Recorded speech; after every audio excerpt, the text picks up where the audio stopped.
All right, let's dive into this May 1965 vintage Playboy magazine. I hope you can see the rabbit head on her stockings now. It should have a little bit better of lighting in here for you, or an angle, I guess. Oh, I have a very naughty little cat. My sin. My sin. What a name for a perfume. Good Lord. Behind this great suit is a great American fabric.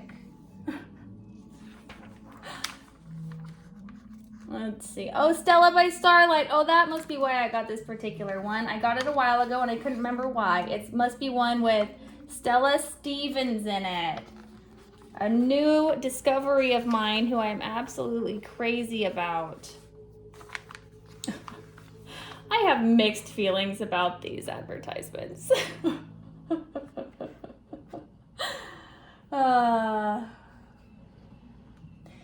I have always thought that the Playboy interview, one of the most interesting features of your magazine.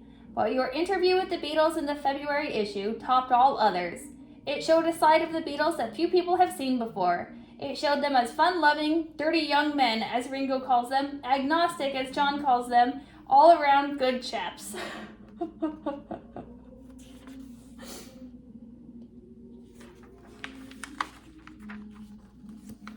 Jade Fest. After World War II, they started becoming this fascination with Japan, which I greatly approve of. I love Japan.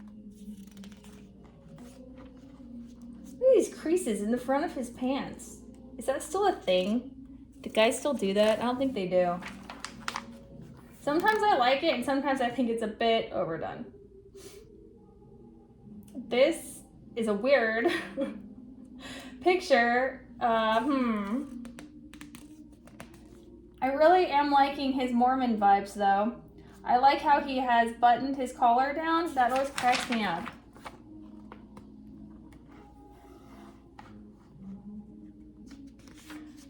I was immensely impressed by your interview with Dr. Martin Luther King in the January issue. It was one of the best in the series. Such an encompassing presentation provided me, and no doubt many other sympathetic individuals like myself, with a most complete and objective insight into the Negro civil rights movement, thus enabling me to more fully understand and intelligently discuss the most significant socio-political event of our time. I was unable to derive such an insight and understanding from any of the other media's presentations on the subject, and I finished the interview with a new and profound respect for Dr. King and his work. Oh, that's fantastic. U.S. Marine Corps, San Francisco. This one looks like this is a Playboy advertisement with the jazz in the background and everything. Oh, yes. Can you guys, I don't know if the lighting is so great on that. Maybe it's just my angle on the, let's see if we can, oh my God. Okay. Is this helping? Can you see? I think it's helping. Okay. Work in progress, friends and neighbors.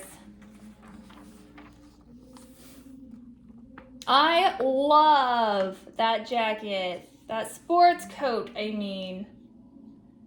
300 years of folk music? Oh my gosh. All-Star Hootenanny? Oh my God. I am going to have some kind of a country-themed party, and I'm going to call it a Hootenanny. That is a hoot.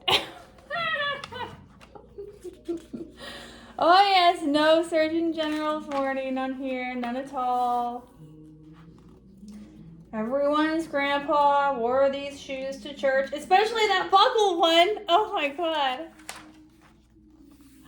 That's hysterical. Nothing can take the press out of Lee pressed slacks. Oh, what a scandal. Look at this guy over here, Lloyd. Was that his name? At the Overlook Hotel? What the hell is the name of that movie I'm thinking of right now? It's called The Shining. It's called The Shining. That's the one.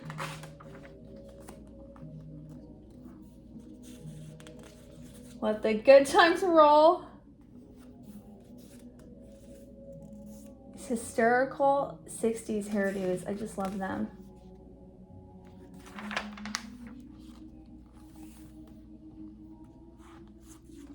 Timex watch. $40. That'd be pretty expensive back in the day, right? Oh, look! It's Jacques from Lady and the Tramp, which is a strange name for a Scottish Terrier, but okay.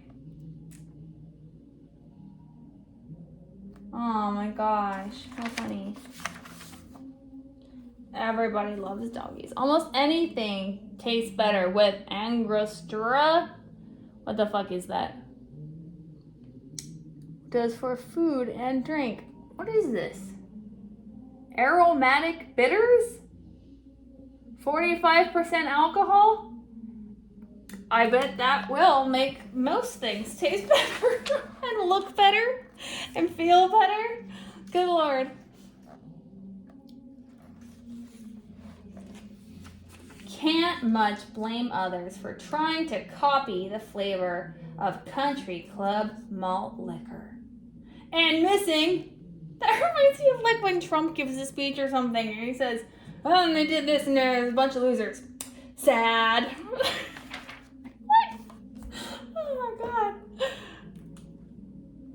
The Octagon Spirit. Some of us have it, some don't. Pity. That's exactly what I was just saying. Sad. I think Donald Trump was reading Playboy in the 60s.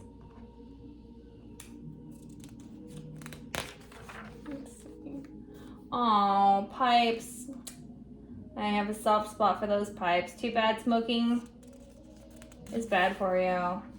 What in the hell kind of a nightmare advertisement is this? Look alive in new Life underwear by Jockey. This is terrifying. I don't approve of this ad. You know what that reminds me of? Did you ever watch Community? Oh my gosh. It's the human being is their mascot. Oh my gosh, you have to watch it. Maker's Mark. I love how they have that stuff dripping down the side. It's like Kylie Jenner lipstick, right? I mean lip kit. Bacardi. Ooh, Playboy Club. I always love this stuff. Okay, let's read the news. Boston and San Francisco debut next. Chicago, with 2 more openings scheduled before the end of this year.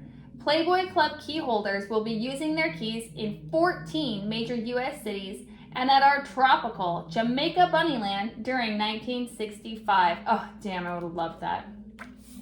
Boston's Bunny Bastion premieres this summer at 54 Park Square, just opposite the famous Boston Common. 35 bunnies. Boston Common. Is that where, was there some kind of a massacre? Was that the Boston? Was it Boston Massacre? The Revolution thing? Where they started throwing rocks at the Brits and the Brits were like, ah! And they shot them? I forget. Is that what that is? I don't know. Anyway, who cares? Nobody cares. Come on, Stella. Boston Common. 35 bunnies will cater to Bostonians' wishes in the many club rooms. Playboy's penthouse showroom, the living room with a fireplace and piano bar, the Playmate bar with its bumper pool table for added fun. Following Boston's debut, San Francisco's Playboy Club, opens its doors to key holders this fall. 5 levels of club rooms with 2 showrooms, penthouse and playroom, will make our second West Coast club, opening New Year's Day, the swinginest spot in San Francisco. Oh, that does sound promising. The site is at the foot of Telegraph Hill in the heart of the city's fun center. Let's read this down here. A Playboy Club key will cost Arizonans $50 beginning May, as it does now in Florida and Chicago. All good times found in every Playboy Club are yours.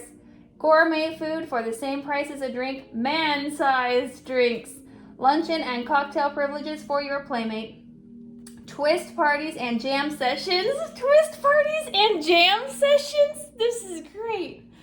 Plus, abundant, beautiful bunnies who are waiting to guide you through a world tailored to your liking. That is fucking delightful. Oh, whoops. The Playboy Advisor. Yeah, it's all these funny things, even about like straight razors. Can I really get an excellent shave with this old-fashioned device? Straight razors are terrifying to me. They are only seen in old school movies and murderer movies and mafia movies, and most of the time they're used for murdering people and not for shaving faces, so I'm a little afraid. This could be interpreted as slightly homoerotic. Don't you think? Look at his haircut. Look at this buzz. Like, it's almost like 1950s haircut. Football player, police officer. Some kind of a thing. What? Down with pants? I think they just mean down with your pants. What a scandal. Playboy's International Date Book. When July's temperature and humidity soar, it's nothing but cool, clear common sense to head north for escape and recreation. While we don't recommend an gloomy fortnight in the Arctic, we do think you can comfortably foresee a Scandinavian fjord in your future vacation plans. In Sweden, our favorite hostelry is the Foresta, a new resort near Stockholm, combining its own swimming pool and yacht basin with top food and service. Once settled, you'll want to head for town, there to test the vaunted reputation of Swedish girls. Several places that members of the gentle sex frequent alone include Hamburger Boars, intimate, expensive, and featuring the best floor show in town, Club Opera, Club Opera, which serves superb food. Oh my god. And a couple of elegant jazz clubs called the Greeling-Klirken and the Gazelle. You should have no trouble meeting a companion old guide for the rest of your trip at any of these Boits. Once having connected with your own blonde or brunette, ask her to steer you to some of the swinging spots that cater to couples, not least among them the Bakiwapen in a medieval cellar in the old town. So they always have these great like travel articles, the Playboy's International Date Book, especially back in the 50s and 60s. They were bigger on the escapism, the travel, the luxury, and I absolutely love it. If you just need to escape from your problems for a couple minutes, pick up a vintage Playboy and find the International Date Book and just read it, and it's like a mini vacation. It's incredible. Oh, I like this picture. I like this ad. Take a peek at Palm Beach Tropical Suites. Let's see. Whoop. Hefner on Sunday. Let's see. I have read the roundtable discussions on contemporary morality with interest and great pleasure. In fact, I so appreciated Mr. Hefner's statement of personal philosophy in the January trialogue that I am now going to use it as reading for my service tomorrow morning. Reverend, oh, you are a reverend. Oh my God. One could almost have predicted the statements made by the three representative clergymen. I think I could have written them myself, knowing the institutions they represent. However, there is no excuse for any responsible person, professional or otherwise, who hides behind the organization. With no intention of being unkind, it must be said that the views of the clergymen on the panel, with the possible exception of Rabbi Tannenbaum, but only to a very limited extent, were contemporary to the Middle Ages. That Mr. Hefner had complete control of the situation goes without saying. The wonderful thing about it is that he has 10 million readers. Reverend Joseph I. Craig of All Souls Unitarian Church, Hallowell, Maine. I have heard of Unitarians, but I confess I am not very familiar with them. I will have to see what they're about. Sounds like they're kind of forward thinking. That's pretty legit. The Playboy philosophy. Oh my god. Okay, let's see how long this goes on for though. Is this an ad? Oh yeah, he's just going on with it. Oh my god. Forever it goes on. Okay. Let's see what they're talking about in this one now.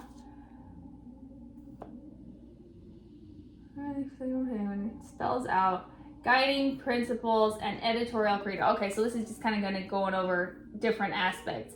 Freedom of and from religion, very important. Freedom of speech and press. Fourth religious roundtable. That's right, they were doing all these religious things, weren't they? How interesting. Oh, this is what they were talking about. This is another religious roundtable. Okay, I feel you now. Interessante. Why do I know that name? John Paul Sartre. That's a very French name. Sartre. Those like things on the end that they do, like what incroyable. Like they just bleh at the end. They do that with the R's. Bleh. Very macabre. What? Good times call for good taste. Change to Winston and change for good. A good taste every time. Hell yeah, this lady, she knows what's up. She's gonna decorate the house to the nines. This is so funny. That is so cute. I love this. This is a scandalous picture. It reminds me of that Rolling Stones album. Oh, pardon moi. What sort of man reads Playboy? A young man at home with the world of music. The Playboy reader has a natural talent, surrounding himself with the fairest femmes in sight and finest gear and sound. Facts. 92% of Playboy households own hi-fi equipment, either packaged unit or component equipment. Some of the time, buy this stuff. You really want to have a great hi-fi system. It's all the rage. It's the coolest shit in the world. I guess that's what this enormous machine is. Oh, over there's for the record. Oh, we had at least this part. I don't know if we had a hi-fi record system. We only had an old-fashioned. The Visitor by Roald Dahl. He met a man who would not resent your flirting with his wife, but who would kill you immediately if he caught you in her bed. Bum, bum, bum! Sounds fascinating. Well, I've always looked at it as sort of stockpiling the American dream.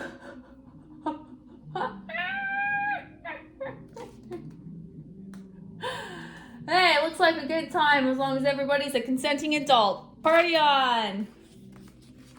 Okay. Motoring's classic revival. Ooh, 1937. It's like extremely similar. I love that one. I want that car. Last of the fabled pre-war cord line, the 812 featured front-wheel drive, supercharged V8 engine. Does it have any push-button windows?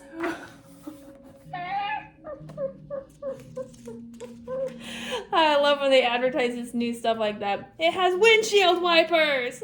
Wow, oh my god. Oh yeah, look what's here, you guys. This is amazing. The Man with the Golden Gun by Ian Fleming. The grim opportunity was there. The stars foretold, and James Bond had to seize it or die. Part 2 of the final novel. Synopsis. The girl at the switchboard at the Ministry of Defense flicked the switch to hold and said to her neighbor, "It's another nut who says he's James Bond. Even knows his code number. Says he wants to speak to M personally." The other girl shrugged. The switchboard had quite a few calls since Bond's death on a mission to Japan had been announced to the press. But this time, it was Bond. He spoke again, slowly and clearly.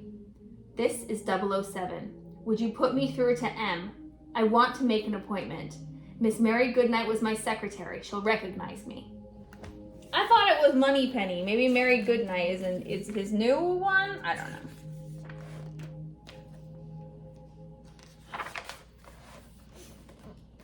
Oh, she's so pretty. Who is she? Let's see. German-born beauty Barbara Boucher. Why do I recognize that name? How fun. How cute. We love her. Introduces German beauty Barbara Boucher to American moviegoers in a steamy, natural scene smooch with Hugh O'Brien, and comments on the scene in a Playboy exclusive. I don't make different films for European and American audiences. I would never do that. If the nudity in this scene were not essential to the total effect of the film, and most important, handled in good taste, it would not have been included. To use nudity for its own sake would have been pointless. To have used it in bad taste, unforgivable. Could Playboy have remained so successful if it had not maintained a certain standard of good taste? Of course not. As for Miss Boucher, her performance needs no special justification. She can act, dressed or undressed.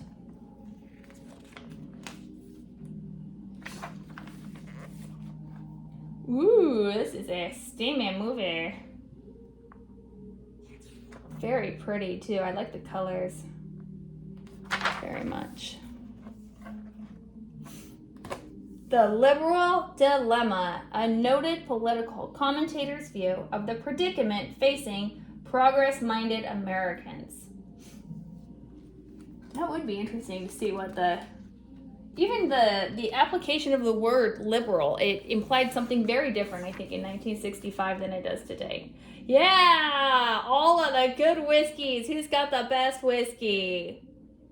Okay, this has got to be Irish whiskey, Canadian whiskey, Scottish whiskey, and we gotta say Tennessee whiskey though, right? Or Kentucky, maybe Kentucky, or that's bourbon. But bourbon, isn't bourbon whiskey? I think it is.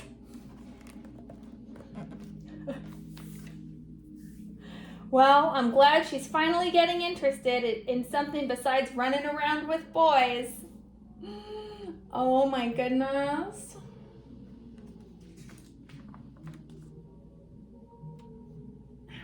My head hurts. My hairdo is like killing me right now. All right. Mademoiselle from Avignon. May playmate Maria McBane is half Irish, half French, and all girl.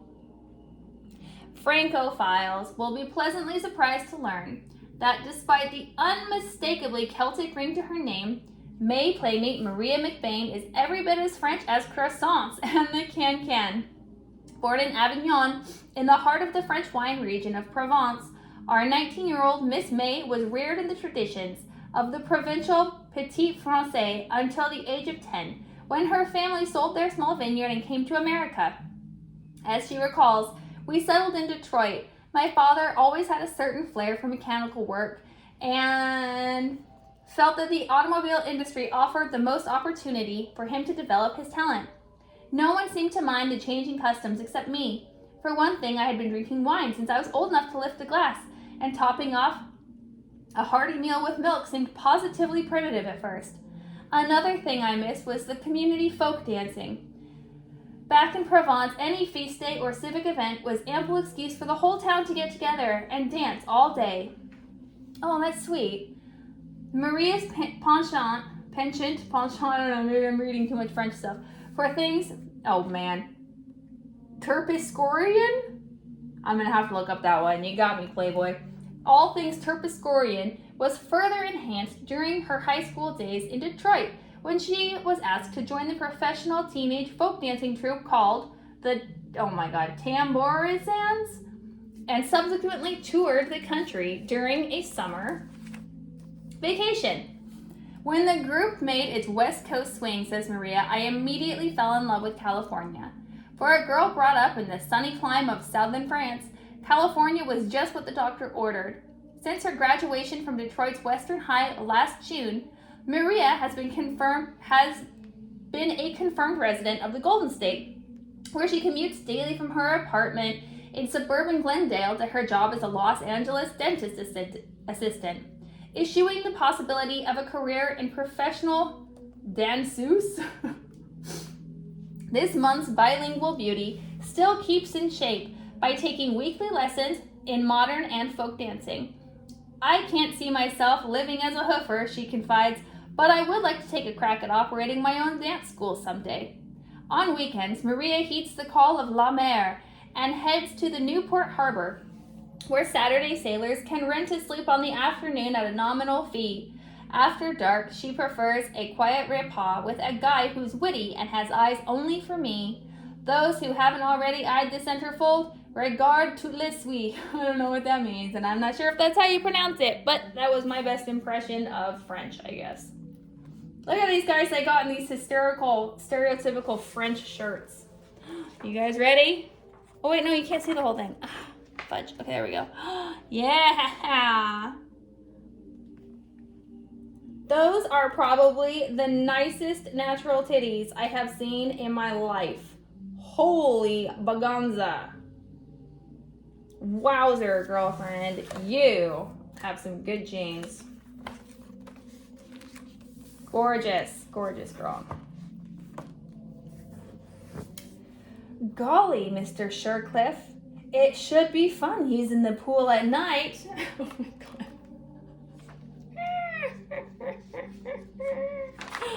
Very amusing.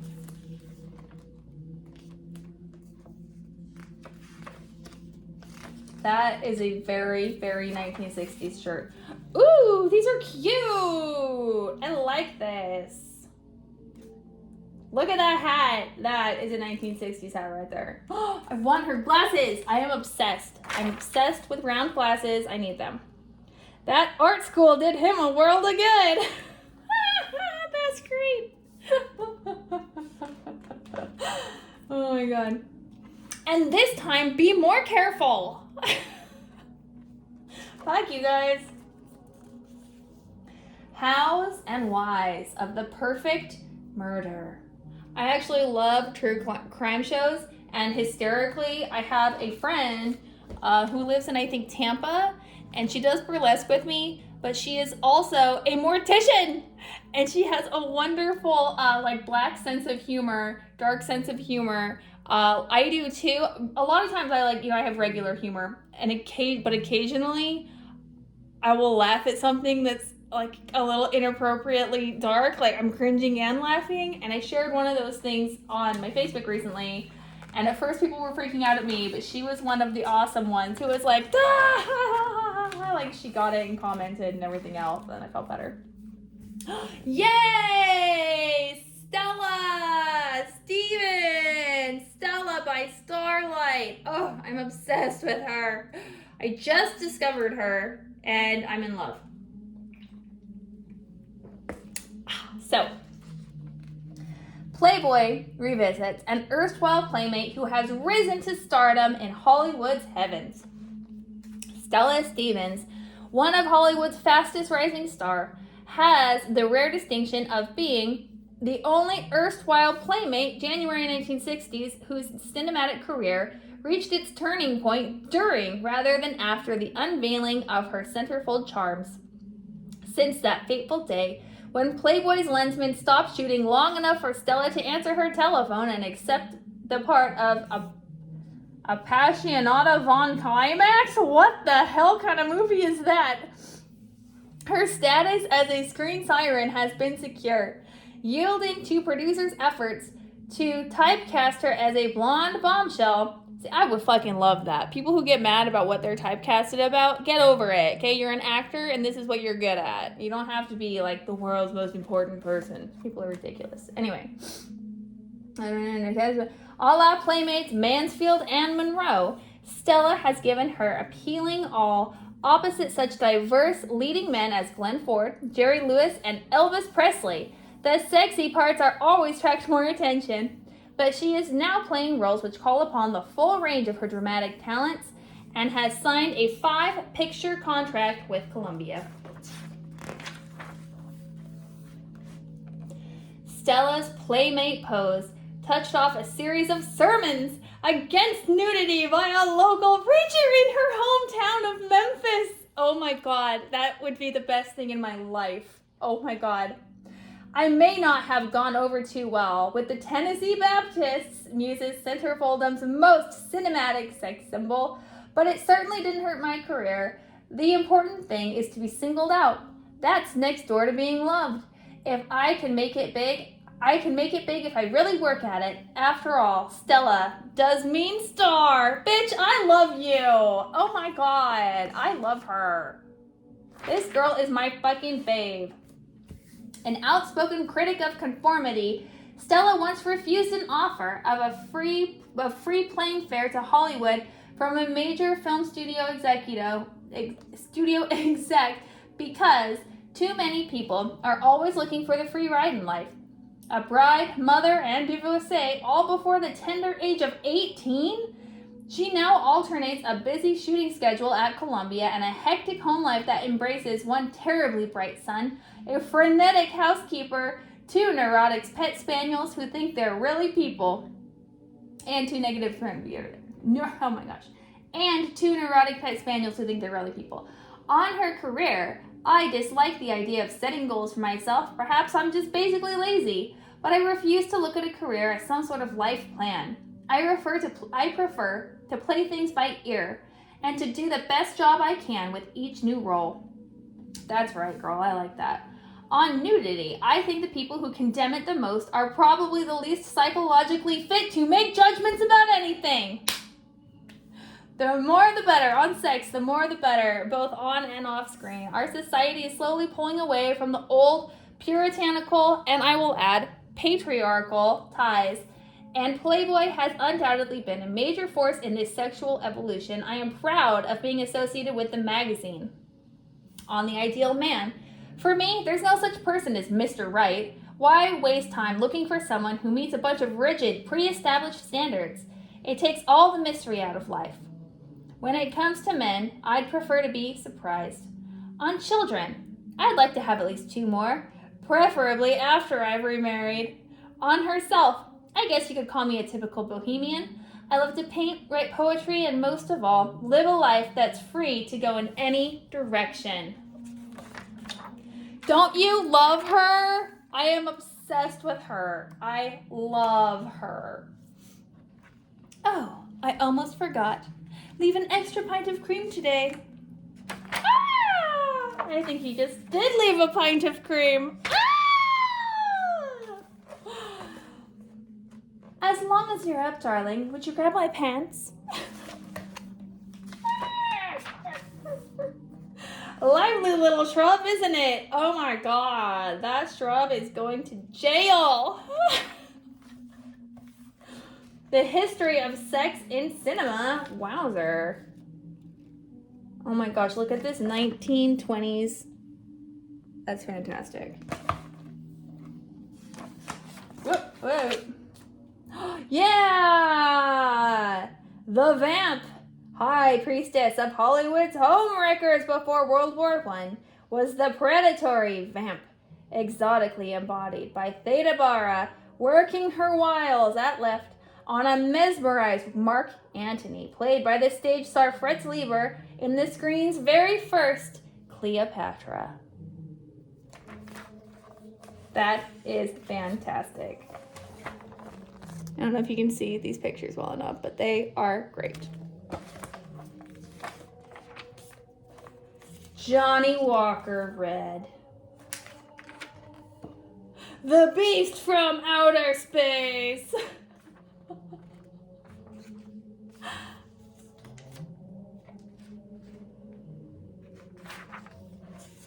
All right, let's see.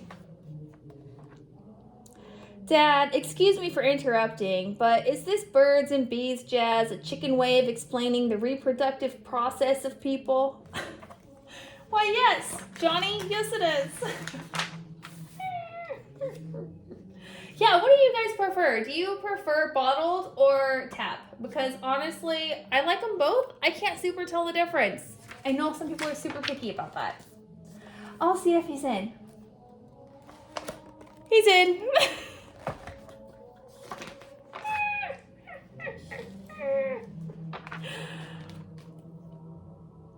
Don't they usually quit after the reception? It's gonna be an exciting wedding night. Down, cats. Here comes the real tiger. Oh my god, doesn't that have such Carol Baskin vibes? Oh my god. We need to buy this car for Carol Baskin. That's hysterical. I hope you'll forgive little old me if I get sand on your sofa. Oh my god, that is 100% me going to my psychiatrist. Hello everyone, or going anywhere. Hi, don't mind me, my little bikini running around. Has anyone ever suggested you try deodorant?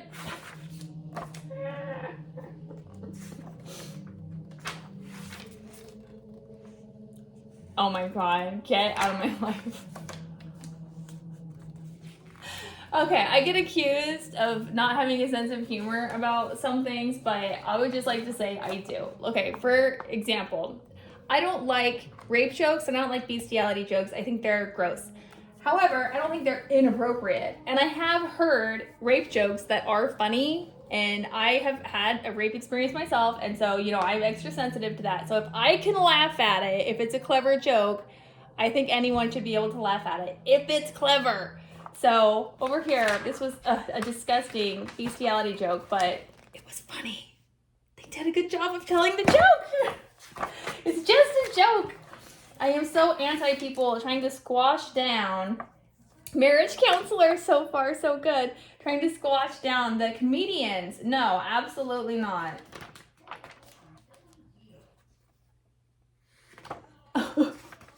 I assure you, Senator, we will give your nephew's solid fuel system the attention it deserves. What is going on here? Okay, I love this one. It is so true. And this is something that my husband and I like to joke about, that we're very big hikers, kayakers, like adventure people. We like to go out in nature all the time. We have a lot of love and respect for the natural beauty of the world.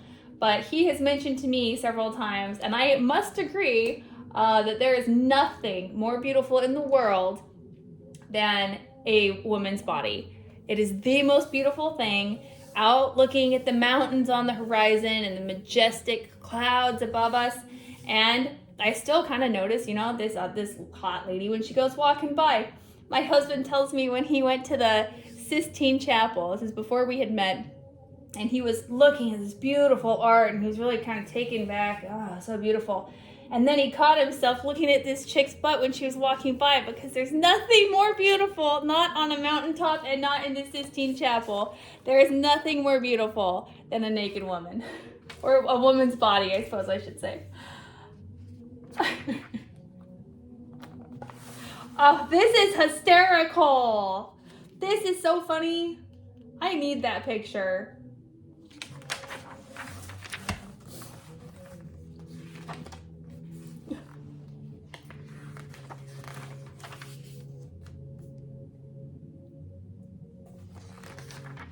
Doesn't he look, he reminds me of Fear and Loathing in Las Vegas, man.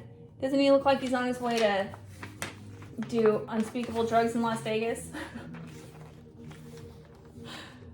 Tequila. Gin and vodka's new rival. Tequila? No, tequila wins 100%.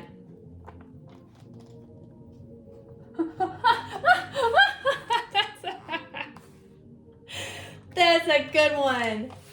Oh my gosh. The map! Let go of the map, Cynthia!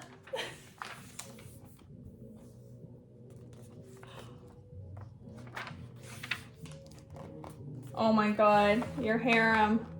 They're in the family way. Oh no!